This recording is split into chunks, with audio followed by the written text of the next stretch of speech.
Perhatikan anak kecil itu, dia berjalan sambil memegang selembar kertas di tangannya. Dan tiba-tiba, kertas itu terbang tertiup angin.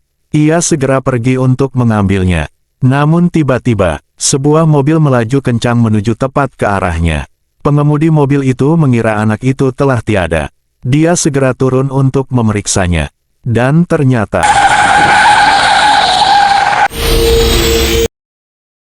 Hai nak, apa kamu baik-baik saja? Aku akan membawamu ke rumah sakit. Tidak perlu, jadilah ibuku, maka aku akan memaafkanmu. Jangan begitu, nanti ibumu marah. Aku tidak punya ibu. Tidak lama kemudian, seorang pria datang menghampiri mereka. Ayah, aku di sini, dan saat melihat wanita itu, pria merasa tidak asing dengan wajah familiarnya. Maaf Nona, putriku terlalu nakal, dia menyusahkanmu. Oh, tidak masalah. Apakah benar kamu lajang? Benar, saya lajang. Kenapa kamu menanyakan itu kepadaku? Orang tua konyol, dia ingin menikah denganmu.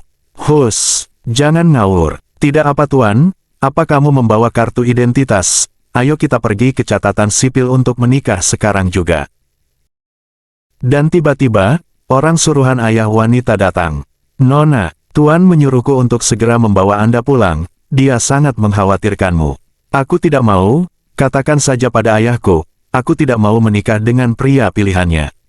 Namun, orang-orang itu akan memaksa wanita. Dan tiba-tiba, pergi kalian, dan jangan ganggu ibuku lagi. Lalu anak kecil itu kembali merayu wanita agar mau menikah dengan ayahnya.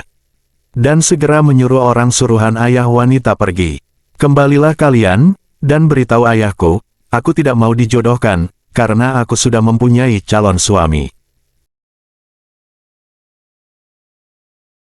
Nona, kita baru saja bertemu, apa Anda sudah yakin ingin menikah denganku? Aku tidak peduli, ayahku akan menjodohkanku, dengan menikah denganmu, ayah tidak akan lagi memaksaku. Namun pria itu menganggap pernikahan bukanlah sebuah permainan, dan dia akan segera pergi meninggalkan wanita. Namun tiba-tiba, anak kecil itu merengek pada ayahnya dan memohon agar dia mau menikah dengan wanita itu. Dan karena permintaan anaknya, pria itu pun akhirnya mau menuruti permintaannya. Tidak lama kemudian, mereka baru saja keluar dari gedung catatan sipil, dan telah resmi menjadi suami istri. Dan pada saat itu pula, wanita mengajak pria dan anaknya untuk pulang ke rumahnya.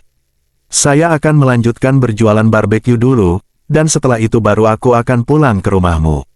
Lalu pria dan anaknya pergi meninggalkan wanita itu. Tidak lama kemudian, asisten wanita datang bersama pengawalnya.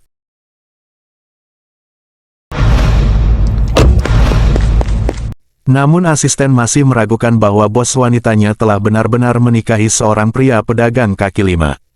Tentu, saya melihat dia adalah orang yang baik, dan bukan orang sembarangan. Hari itu, seorang wanita muda datang bersama rombongan preman menghampiri gadis muda dan wanita tua. Mereka adalah anak buah Raja Naga Hitam, seseorang yang berkuasa dan paling ditakuti dalam dunia bisnis ilegal. Waktu itu, wanita ini datang untuk memaksa gadis ini mendonorkan darahnya untuk ketua mereka Raja Naga Hitam. Namun, gadis dan wanita tua menolaknya, sehingga wanita itu menyuruh preman dan para dokter melakukan mengambil darahnya secara paksa.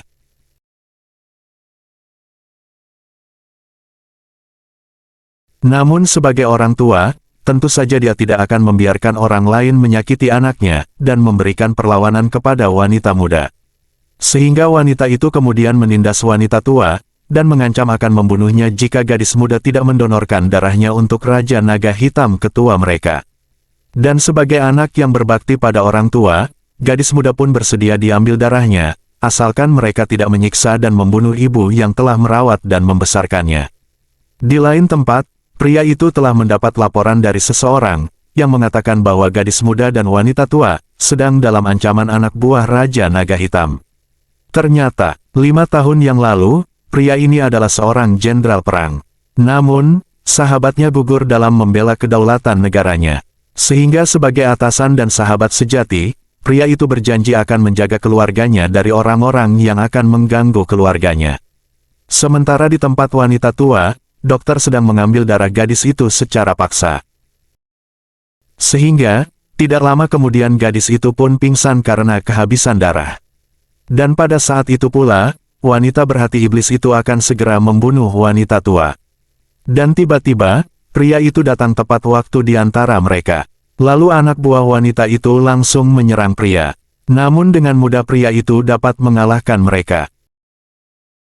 "Bibi, apa kamu baik-baik saja?" "Aku baik-baik saja." Namun pada saat itu gadis muda telah kehabisan darah. Dan dengan penuh amarah, pria itu segera menyuruh dokter untuk mentransfusi kembali darah pada tubuh gadis muda. Namun wanita itu dengan tegas menolak perintah pria yang ada di hadapannya. Kakak gadis itu adalah seorang marinir yang gugur di medan perang karena membela negaranya. Seharusnya, kamu melindungi mereka, bukan justru menyakitinya. Namun wanita itu tidak peduli dengan marinir yang gugur karena membela negara. Yang dia peduli hanya tentang hadiah jika dia bisa membawa darah untuk ketuanya Raja Naga Hitam. Dan dengan itu, membuat pria sangat marah. Sehingga dia pun menjelaskan bagaimana rasanya menjadi marinir yang harus bertempur di medan perang. Setelah mendengar penjelasan pria itu, para dokter pun terbuka hatinya, dan ingin segera kembali mentransfusikan darah gadis muda. "Itu adalah darah Raja Naga Hitam, kalian jangan berani melawannya jika tidak ingin mati. Kalian para budak, cepat hajar mereka." Dan ternyata, meskipun mereka adalah preman bayaran, tapi mereka tidak ingin menyakiti keluarga marinir yang telah membela kedaulatan negara mereka.